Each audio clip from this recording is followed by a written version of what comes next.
再来看这新德县的德北市呢，竟然传出随机攻击事件。这嫌犯是伫咧公园的停车场内底，随机来讲民众的这车窗，等到人甲这窗仔门拍开了后，这嫌犯就举一支 BB 枪出来甲射，了后就连面离开。这警方接到通报了后，有遂抓到嫌犯。民众来公园运动散步，说不管是都要注意身躯边的状况，因为这传出随机伤人的事件。拜六暗，民众伫德北市嘉丰5路停车场内，互嫌犯手提 BB 枪攻击。民众听到这个消息，拢感觉真恐怖。很恐怖啊！这里是公园，万一伤到别人怎么办？当然会危险啊！不过我们就不曾听到。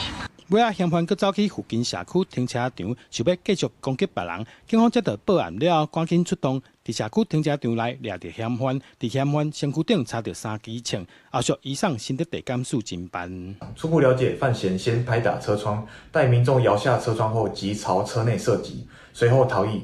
经扩大周边搜寻时，又接获复兴5街某社区2台自小客遭射击，员警当场查获犯嫌，并查扣 BB 枪3把及子弹。全案移请新竹地检署侦办。进前才发生台北车站随机攻击事件，引起社会惊吓。警方呼吁民众若是伫外口拄到可疑人士，应该要保持警戒，而且赶紧通报警方，确保自身安全，以免发生意外。记者杜君和新竹报道。